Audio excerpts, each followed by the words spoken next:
여러분 많이 어두우신 것 같아. 살기가 힘드셔서 그렇습니까? 관계가 힘들어서 그렇습니까? 병이 드셔서 그렇습니까? 자식이 속을 썩여서 그렇습니까? 그런 일로 우리가 하나님 앞에 좌절하고 넘어진다면 우리는 예수 믿는 사람이 아닐 수 있습니다. 여러분, 무슨 차이가 있어요? 돈 있으면 좋아하고, 잘 되면 기뻐하고, 내 자식이 좋은 대학 나와서 좋은 직장 다니다가 좋은 배우자 만나가지고 큰 집에서 안정되게 살고 좋은 차 굴리면서 그런 것이 우리의 만족이 된다면 우리가 왜 세상 사람들한테 손가락질 받는지 아세요? 다를 바가 없다는 거예요. 예수 믿는 사람은 병 들었을 때도 달라야 돼요. 예수 믿는 사람은 부도가 나도 달라야 돼요. 단순히 착해라 그런 정도가 아니고 하나님이 우리를 왜 창조하셨는지 아십니까? 내 이름을 찬송하게 하려고 우리를 창조하셨다는 거예요. 고난이 오는데 굳이 버티면 사람들이 깜짝 놀래요. 뭔가 있구나. 알고 봤더니 저분이 멘탈이 강해서 그런 게 아니고 예수를 믿어서 그렇더라는 거예요. 초대교회가 왜 전도가 됐는지 아세요? 세상 사람들이 이해를 못하는 거예요. 저쯤 되면 포기해야 되고 저쯤 되면 손들어야 되고 저쯤 되면 절망하고 자기들이 믿는 신을 비관하고 떠나야 되는데 계속 찬송해 버리는 거예요. 그래서 이런 사람들을 가리켜서 히브리서 11장에 세상이 감당하지 못한 사람들이었다. 그 이 힘이 어디서 나온지 아세요? 하나님과의 관계에서 나온 거예요. 하나님과의 관계. 하나님과의 관계는 어디서 시작되냐면 기도에서 시작되는 거예요. 모든 종교마다 기도가 있어요.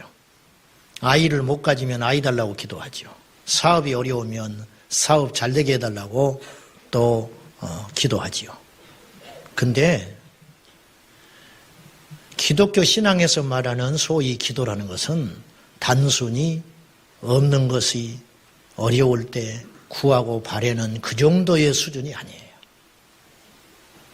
여러분, 성경은 이런 말을 해요. 구하지 않아도 주신다. 그러니까 기도의 목적이 내 소원 성취에 있지 않다는 거예요. 야곱은요, 비참하게 야반 도주할 때가 있었어요. 형을 속여가지고 장자권 뺏고 자기 아버지가 죽으면 복수하려고 하는 형의 칼날을 피해가지고 피신시켜서 처량하게 외삼촌 집으로 도망갈 때가 있었습니다. 그때 광야에서 돌을 베고 잠을자고 있는데 구하지도 않았는데 하나님이 오셔서 현현하셔서 꿈속에 내가 너를 결코 떠나지 않는다. 내가 너를 통하여 하고자 하는 일이 있는데 그것을 성취하기까지는 결코 떠나지 않을 것이고 네가 지금 빈손으로 도망가고 있지만 반드시 다시 돌아오게 될 것이다. 그렇게 약속을 하셔요. 구하지 않아도 하나님은 당신의 계획과 뜻을 가지고 뭔가를 이끌어 가신 분이라는 거예요. 그렇기 때문에 우리가 본능적으로 우리 열의 9가지는 없어서 막 구하는 거거든요. 뭘 달라고 구하고 이 공경에서 해결해 달라고 기도하고 그러는데 사실은 진정한 기도의 의미는 청구서가 아니에요. 진짜 기도는 더 깊은 뜻이 있는데 하나님과의 관계에 있는 거예요. 그러니까 기도가 중단된다는 것은 하나님과의 관계에 이상 기류가 생겼다는 거예요. 그래서 성경에는 우리 성도의 마땅한 의무가 기도라고 말을 하고 있어요. 그것을 소홀히 여기는 것은 단순히 그럴 수 있는 일, 나는 기도 체질이 아니야. 나는 요새 그냥 힘들어서 바빠서 기도를 조금 중단하고 있어. 이렇게 말하는 것은 기독교인의 자세가 결코 아니라는 거예요. 그건 기도를 크게 오해해서 나온 일이라고 볼 수 있어요. 오늘 사무엘 선지자는 유명한 말을 하지 않습니까? 이스라엘 백성들을 모아놓고 이야기하기를 나는 기도를 쉬는 죄를 결코 범하지 않겠다고. 오늘 23절 한번 보십시오. 나는 너희를 위하여 기도하기를 시인은 죄를 여호와 앞에 결단코 범하지 아니하고 그런다고 그랬어요. 그러니까 모든 죄의 시작은 기도가 중단됨으로써 시작된다는 거예요. 기도가 중단됨으로. 그런 의미에서 우리는 지금 다 죄를 짓고 있는 거예요. 우리는 기도에 대한 압박감을 갖고 살지요. 여러분 모두가 그래요. 정상적인 그리스도인이라면 기도해야 되는데 그러한 기도의 압박감을 모두 갖고 산다고요. 근데 이 중차대한 숙제를 제대로 해결을 못한 채 걱정하고 근심한 채 하루를 마감하고 그렇게 10년, 20년, 30년 우리가 흘러와요. 기억하십시오. 기도는 해도 되고 안 해도 되는 자율적 신앙 행위가 결코 아니고 기도는 호흡이다. 그래서 기도를 안 하는 사람은 대체적인 이유가 4가지가 있는데 첫째는 사단의 영에 사로잡혀서 기도를 못해요. 꽉 눌려가지고 기도가 안 나와. 그러니까 기도를 사단이 얼마나 두려워하는지 아셔야 돼요. 마귀는요, 기도 빼놓고는 다 하라고 그래요. 하나님은 기도만 하라고 그래요. 엄청난 차이지요. 보십시오. 우리 하나님은 오직 기도만 해라 그러고 마귀는 기도하지 말고 다른 거 다 해보라는 거예요. 속지 말아야 돼요. 예수님 말씀하시기를 기도 외에 다른 것으로는 어떤 일도 안 일어난다.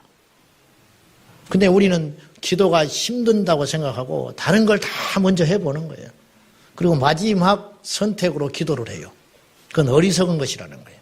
처음부터 기도하면 고생하지 않을 수 있어요. 근데 고생 다 하고 실패하고 망하고 나중에 기도원에 가서 주저앉아서 기도하고 있다고요. 우리가 그런 어리석은 일을 계속 반복해 하고 있다는 거예요. 위기가 닥치면 기도해요.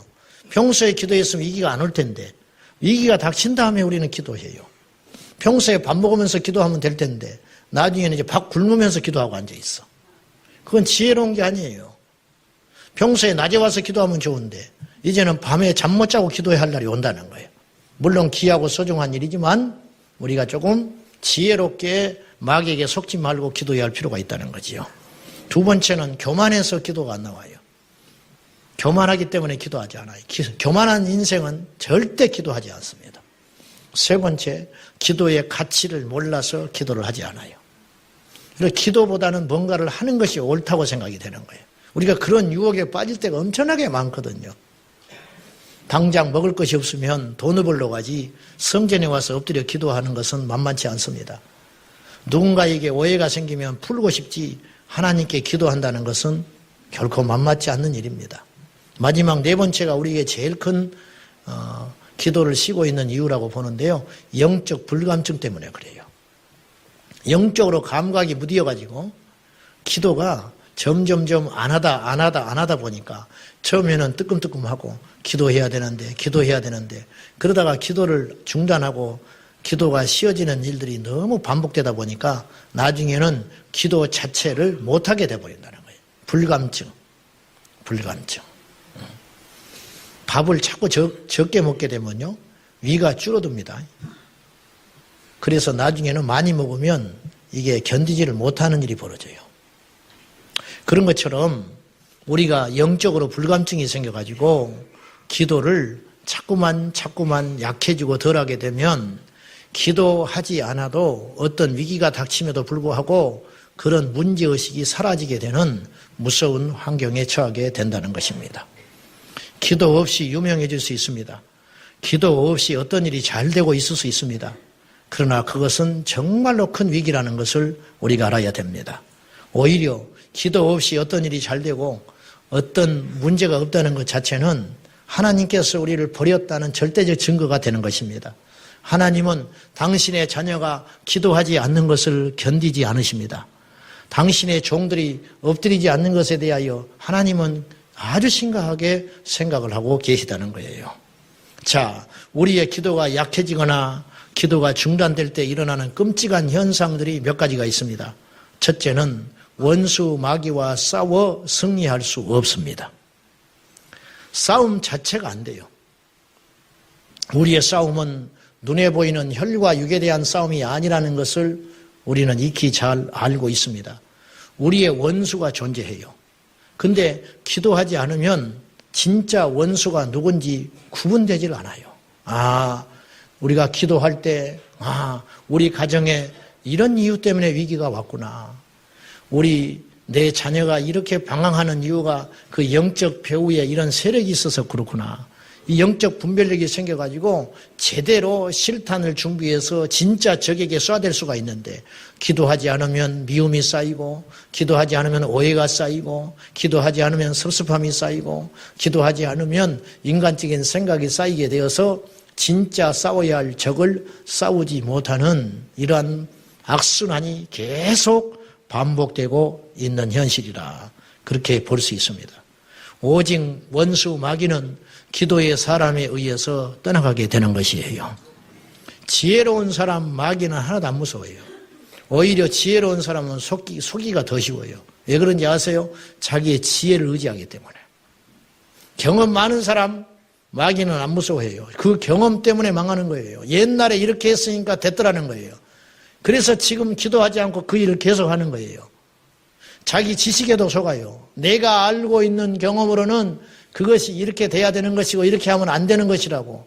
그런데 그 지혜와 모략이 하나님께로부터 온 것이 아닐 수 있다는 거예요. 그러면 망하는 것이죠. 마귀는 기도하지 않고 어떤 것들을 하는 것에 대해서 전혀 관심도 없고 두려워하지도 않아요. 기억하십시오. 기도하지 않았는데 어떤 일이 잘 됐다는 것은 위기고, 기도했는데도 어떤 일이 문제가 생기고 닥쳤다는 것은 두려워하지 말고 그 길을 가야 됩니다. 하나님이 함께 하시기 때문에 그러는 거예요. 두 번째로 우리가 기도가 중단되거나 약해질 때 일어나는 현상은 우리가 잘못된 판단을 십중팔구하게 돼요. 즉흥적이고 감정적인 결정을 반드시 하게 됩니다. 회의할 때 기도가 약해지면 인간의 생각이 계속 발생하는 거예요.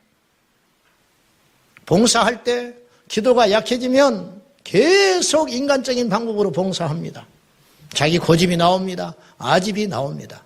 설교자도 기도가 부족하다면 논리에는 맞는 말이고 많은 걸 준비했을진 모르지만 결코 그 속에 기름 부음은 없을 것입니다. 우리 찬양대를 예를 들어 보겠습니다. 찬양은 입술로 하는 것 같지요? 노력으로 하는 것 같지요? 천만에 그렇지 않다고 저는 생각해요. 찬양은 기도라는 거예요. 기도할 때 그 찬양은 힘이 있고, 설령 음정이 약하고 박자가 약하고 한다 할지라도 그 속에 기름 부음이 있어서 하나님의 역사가 일어나게 되는 것이에요. 설교도 마찬가지일 거 아니에요. 기가 막히게 사람들을 감동시키고 움직인 것 같지만 실상은 하나님이 함께하지 않는 거예요. 기도가 없으면. 사울은요, 왕이 된 후에 기도하지를 않습니다. 어떻게 알 수 있느냐? 그가 하나님께 제단에 인색해요. 예배드리지 않습니다. 하나님과의 거리가 멀어졌다는 뜻이에요. 그는 기도하지 않았어요. 반면 다윗은 광야에서 쫓겨다니는 신세였지만 기도를 중단하지 않습니다. 끊임없이 주님께 기도해요. 한 날도 편하게 잡은 날이 없었어요. 그러나 다윗은 주님을 끊임없이 구하고 하나님 앞에 간구합니다. 심지어 시편 3편 보면은 그의 아들 압살롬에게 반란이 일으켜가지고 왕의 자리를 뺏겨버리고 맨발로 궁궐에서 쫓겨납니다. 머리를 풀고. 그때도 다윗은 기도해요. 시편 3편이 압살롬에게 쫓겨 피난 나오면서 부른 여호와께 드리는 기도인데, 여호와여 나의 대적이 어찌 그리 많습니까? 많지요. 자기 자식도 자기를 죽이려고 했는데 남은 말할 것도 없이 다 배신했어요. 일어나 나를 치는 자가 많습니다. 여호와여 그러나 주는 나의 방패가 되십니다. 주는 나의 영광이 되십니다. 나의 머리를 드시는 자가 되십니다. 여호와여 일어나소서. 나의 하나님이여 나를 구원하소서. 그래. 틀림없는 망고의 법칙이 하나 있는데, 사람에게 말을 많이 하면 문제가 생기고 하나님께 말을 많이 하면 문제가 해결되더라고 말이요. 사울은 위기가 닥칠 때 사람을 찾아요. 대적이 몰려올 때 사무엘이 죽었습니다. 끊임없이 사무엘에게 어떤 문제가 닥칠 때마다 의논을 했는데, 사무엘이 죽고 나니까 죽은 사무엘을 불러내기 위해서 접신한 여인에게 쫓아가요. 그 결과는 망하는 것이었어요.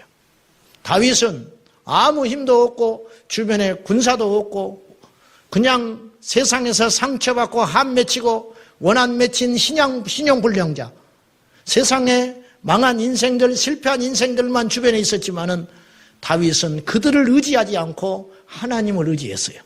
그 결과 다윗은 결국 하나님의 뜻을 성취하는 멋진 인생이 되었고 사울은 몰락해버리고 말았다는 것입니다. 왕이 됐다는 것이 중요한 게 아니에요. 어떤 왕이 됐느냐가 중요한 것이지요.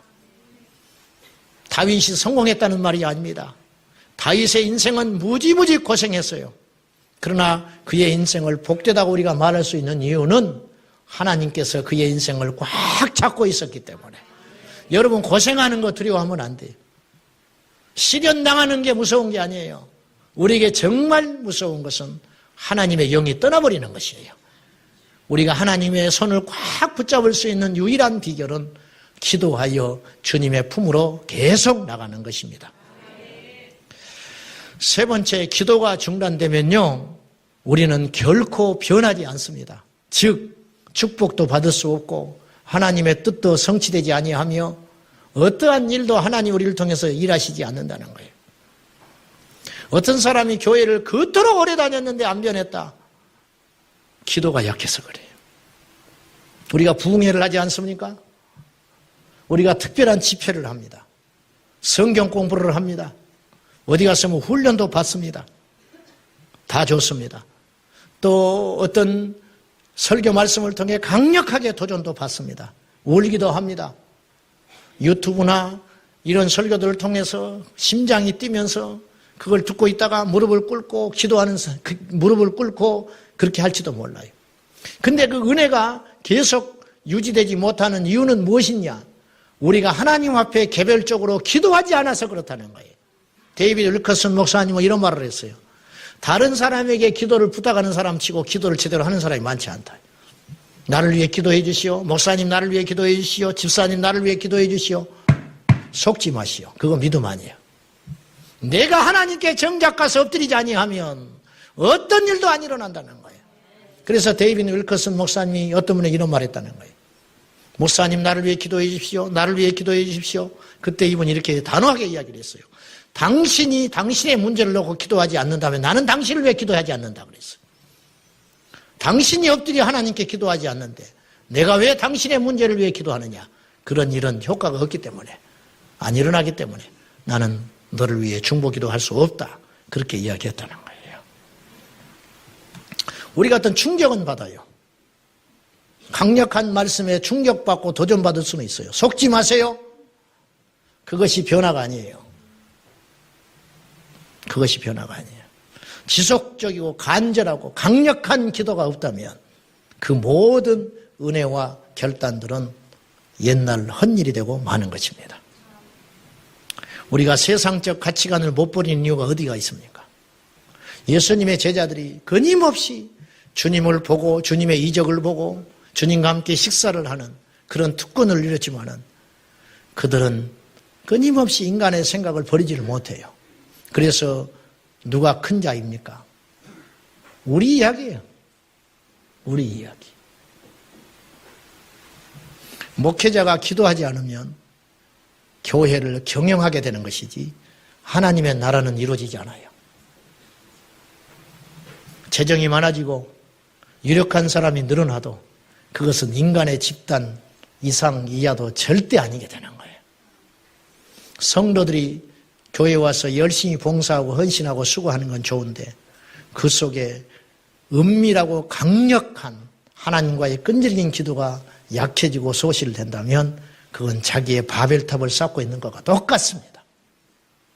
좀 말이 함부로 한다고 여겨질지 모르겠는데 결과들이 나타나잖아요. 어떤 하나님의 흔적도 안 나타날 뿐더러 어떤 일이 잘 된다 해도 그것이 꺾일 때 여지없이 자기 생각이 나와버려요. 자기 생각, 고집아집, 자기 주장 이런 것들이 왜 그렇게 강력하게 나타나느냐. 그것은 하나님과의 관계에 이상이 생겨서 그렇다고 말이죠. 안 변하는 거지요. 우리는 믿음이라는 이름으로 은밀하고 세련되게 포장되었기 때문에 더욱 역겨운 모습을 보일 수밖에 없어요. 그래서 성도들은 끊임없이 누군가에게 인정받기를 원하고 그 대상이 목사에게 인정받기를 원하고 주변 성도들한테 인정받기를 원하고 반대로 목사도 끊임없이 다른 성도들한테 지지를 받기를 원하고 성도들의 존경을 받기를 원하고 또 그것이 이루어지지 않으면 섭섭해하고 이런 인간적인 갈등과 구조들이 계속 반복돼서 흘러가다가 결국은 들락날락 하다가 나중에는 아무것도 없이 빈손으로 하나님 앞에 가서 우리가 겨우 부끄러운 구원을 받아서 주님 앞에 서면 되겠습니까? 우리는 그런 낭비되는 인생을 살아서는 절대 안 되겠습니다. 기도 없이 어떤 변화와 어떤 성숙이나 어떤 열매도 없다는 것을 꼭 기억해야 됩니다. 인도의 선교사였던 존 하이드는 선교사라기보다는 기도의 사람으로 더 유명합니다. 그는 보장된 교수직을 포기하고 100여 년도 전에 인도 선교사로 떠났던 분입니다. 그는 20년 동안 사역을 했는데 10여 년 동안 어떤 열매도 없었다고 그래요. 열심히 전도하고 뭔가를 해보려고 했지만은 10여 년 동안 어떤 영혼의 열매도 없었어요. 결국 존 하이드는 그제서야 깨달았습니다. 자기가 기도가 부족하다는 것을. 그리고 그는 기도했고 하나님께 맹렬히 기도하는 중에 주님께 기도하는 것들의 응답의 역사가 일어나기 시작하는데 주님 오늘 한 사람을 보내주십시오. 그러면 한 사람이 구원받았어요. 주님 오늘은 2명을 보내주십시오. 그러면 2명이 구원을 받았어요. 그래서 그는 천막을 치고 다니면서 인도 곳곳을 다니면서 복음을 전했는데 여러분 그 당시 인도에 가서 복음을 전한다는 건 얼마나 힘든 일이었겠어요. 그는 어떤 지역에 올라가서 그 마을 동산에 그 동네를 바라보는 언덕에 올라가서 텐트를 치고 그곳에서 먼저 하나님께 기도했다고 그래요. 울며 금식하며 철야하며 하나님께 매달려 기도할 때 하나님께서 사람을 보내주시고 하나님께서 환경을 일으키셔서 그곳에 교회가 세워지는 기적들을 수없이 경험했다고 합니다. 그는 심지어 이제 나름 사역의 열매가 나타나니까 제법 유명해졌습니다. 그래서 사경회나 집회 가운데 이분을 청해다가 말씀 듣기를 원하는 사람들이 나타나기 시작했어요.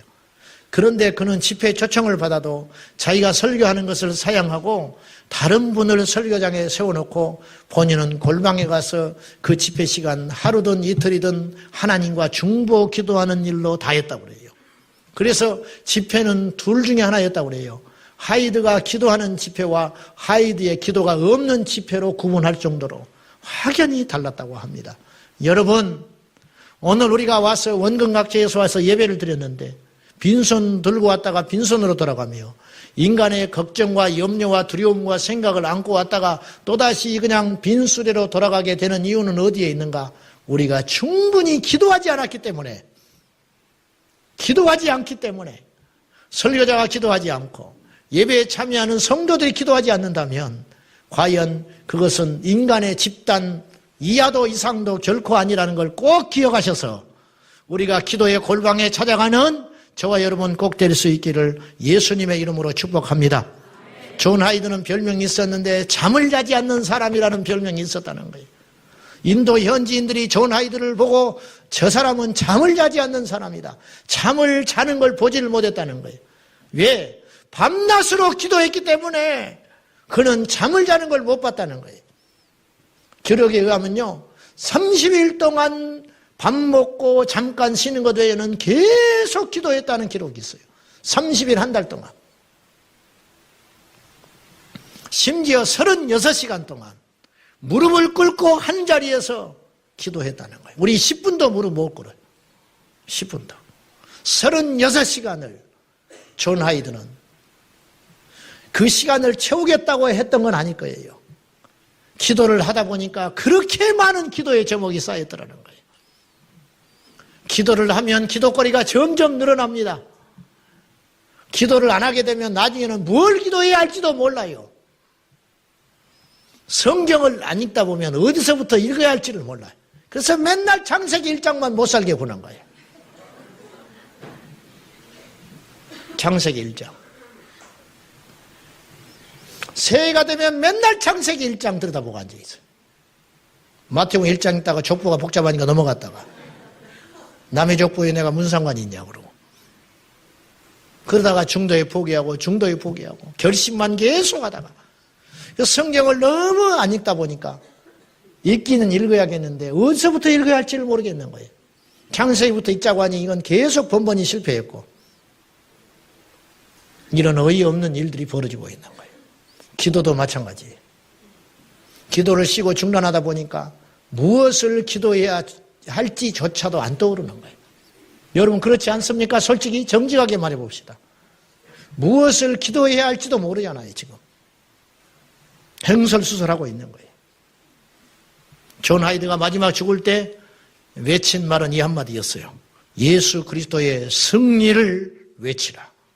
그는 기도의 승리자였고 믿음의 승리자였고 선교의 승리자였는데 그 원동력은 말할 것도 없이 기도에 있었다는 거예요. 기도 없는 사역이 있어요. 기도 없는 봉사가 있습니다. 기도 없는 헌신이 있습니다. 기도 없는 목회도 있을 수 있습니다. 시끄러운 잡음만 날 뿐입니다. 시끄럽게 하지 마시오. 어떤 이유를 막론하고 시끄러운 잡음이 나는 것은 마귀에게 속고 있는 거예요. 저도 속고 여러분도 속고 모두가 속고 있는 거예요. 제가 개척 12년 하면서 수 없는 일들을 많이 겪었는데 가장 많이 반복되는 일 중에 하나가 갈등이 일어날 때. 성도들끼리 갈등이 일어납니다. 어찌 갈등이 없겠습니까? 내 배 아프고 난 자식도 마음에 안 들거늘. 갈등이 일어나요. 갈등이 일어나면 목사는 욕심이 있어서 둘 다를 화해시켜서 살려보고 싶은 마음이 본능으로 생겨요. 그렇지 않겠어요? 이 사람도 만나봅니다. 이 사람 말도 들어봅니다. 그리고 급기야 두 사람을 만나서 화해도 시켜봅니다. 100% 실패했어요. 100%. 다 잃어버렸어요. 왜 그랬을까? 하나님께 그 문제를 갖고 가지 않은 거예요. 이 시간 이후로 저는 어떤 그런 문제에 관여하지 않습니다. 하나님께 기도만 할 것입니다. 여러분도 마찬가지. 여러분도 교회 생활하다가 갈등이 반드시 일어나게 돼 있어요. 그 갈등이 일어날 때 풀지 마시오. 뭘 전화로 풀어? 뭘 만나서 풀어? 절대 해결 안 돼요. 임시 방편이야. 더 꼬이는 거예요. 마귀가 역사하기 시작하는 거예요. 그 문제를 가지고 우리 인생의 주인이시고 온 우주의 왕이신 그 하나님, 그 하나님께 아뢰고 그 하나님께 울고 그 하나님께 고백할 때 아들이 집을 나갔습니다. 해볼 방법이 없어요. 그 아들 내 아들 아니에요. 주님의 아들, 주인께 가서 말하는 거야. 내 사업이 막힐 때, 위기가 올 때, 거래처가 끊어진다고 할 때, 자금줄이 막힐 때 이 사업의 주인이 하나님인 것을 믿는다면 회장님한테 가야지. 회장님, 우리의 회장이신 주 예수 그리스도, 그분께 가서 말을 하는 거예요. 주님, 이러이러한 지경입니다. 이러이러한 상황입니다. 주님, 어떻게 할 방법이 없습니다. 그때 주님께서 나서서 일해 주시면 후유증도 없이 깨끗하게 모든 단번에 문제가 해결되거늘 우리는 어리석게도 끊임없이 그 일을 반복하고 살아요. 사람에게 말하지 마라. 할렐루야. 사람에게 말하지 말고 하나님께 말하자. 설교 준비를 몇 시간씩 맨날 며칠이고 합니다. 근데 정작 그 설교를 부어주시는 하나님께는 기도하지를 않으니 논리에 맞고 적절한 예화가 나오고 사람들을 감동시킬 수 있을지는 모르나 예배당 끝나고 하면 다 잊어버리는 거예요. 비록 어설프고 논리가 좀 부족하고 특별한 이야기가 아닌다 할지라도 하나님께 골방에 박혀서 기도하여 받은 그 영감을 한마디를 전할 때 그 말씀은 힘이 있고 천지를 움직이는 능력이 되는 것이고 한 영혼을 감동시키고 거듭나게 할 뿐만 아니라 새롭게 하는 역사가 일어나게 될 것인데 우리 선생님들 여기 계실 것입니다. 교회학교 선생님들, 사역자들 이 시간 이후로 어떤 것보다 회의하는 것에 치중하지 말고 할렐루야. 어떤 계획을 세우는 것에 치중하지 말고 기도하라. 안 돼요. 안 돼. 어차피 안 되는 일이야. 하나님이 도와주지 않으면 안 되는 일이에요. 하나님이 역사하지 않으면 안 되는 일이에요. 하나님이 도장 찍어주지 않으면 안 되는 일이에요. 10,000명이 모여도 안 되는 거예요, 그거는. 근데 왜 그 일을 계속 어리석게 반복하고 사느냐고 말이요.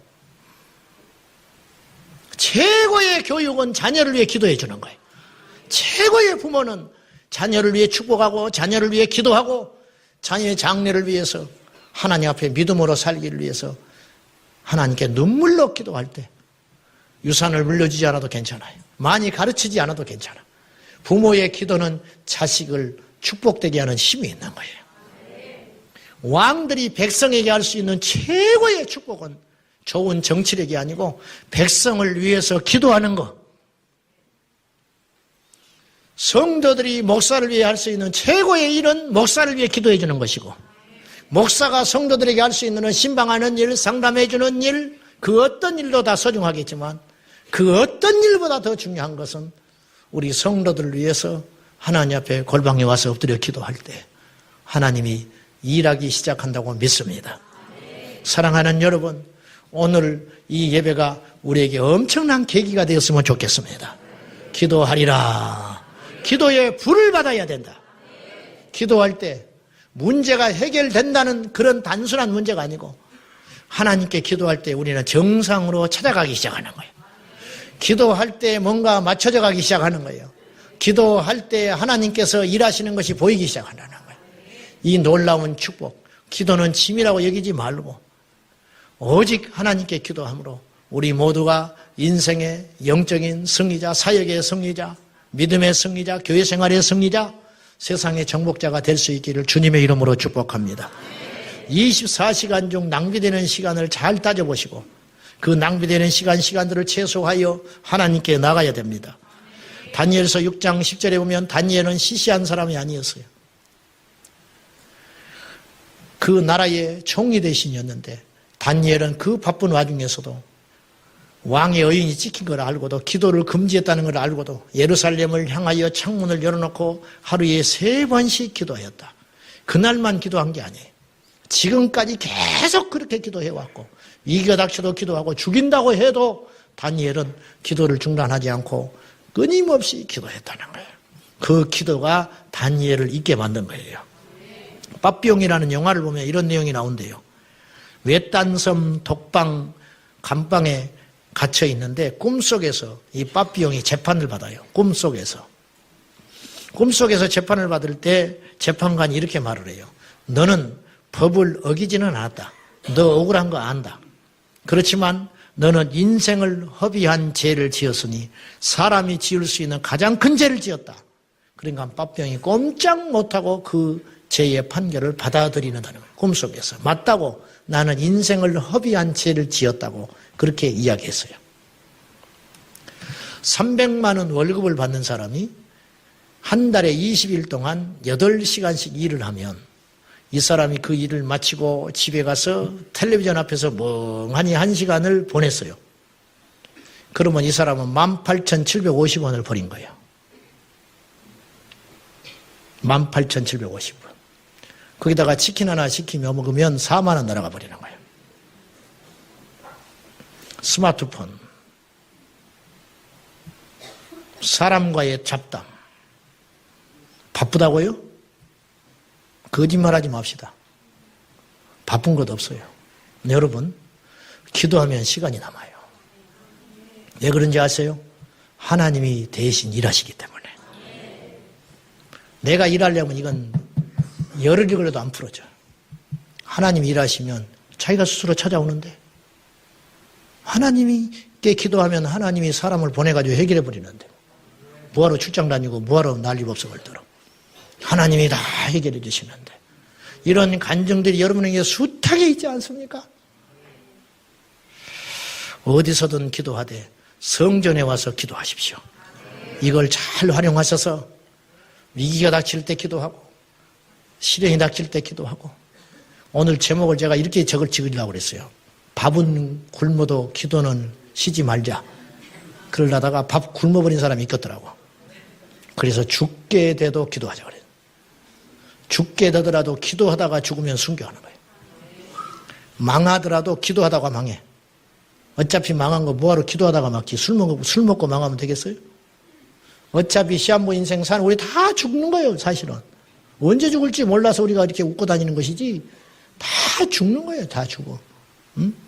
우리가 죽을 지경이 되어도 죽게 되는 시한부 인생을 사는데 우리가 어떤 경우에도 기도하면 하나님께서 우리와 함께 하실 것입니다.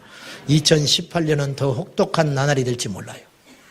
북한의 핵의 문제가 해결되지 않았고 새로 출범한 정부는 2년 차에 뭔가를 가시적인 성과를 내기 위해서 조급하게 어떤 정책들을 밀어붙일 것이고 지금 교회에 대한 시선들이 차가워져 가지고 이제 교회의 문제들이 언론에서 계속 교회의 망신 주기, 목사 망신 주기 이런 일들이 대서특필되는 날이 반드시 오게 될 거고 그로 인하여 수십만 명의 믿을 사람들이 장차 예비 교인들이 뚝뚝뚝 떨어지게 될 거예요. 어제도 우리나라 역사는 어제도 어려웠고 오늘도 어려웠고 내일도 어려울지 몰라요. 그래서 우리는 어제도 기도해야 됐고 오늘도 기도해야 되고 내일도 기도해야 되는 거예요. 쉬지 말고 기도하라. 기도할 때 하나님께서 우리와 함께 하십니다. 닥치고 기도합시다. 근심하지 말고 기도하십시오. 인간의 방법으로 수를 쓰지 말고 엎드려 기도하면 테스트 해보십시다. 우리 한번 시험해보자고. 하나님께 기도할 때 어떤 일이 일어나는지. 사람에게 말하지 않고 하나님께 기도할 때 하나님께서 어떻게 이 문제를 해결해 가시는지. 억울한 거 잠깐이에요. 시련도 잠깐이에요.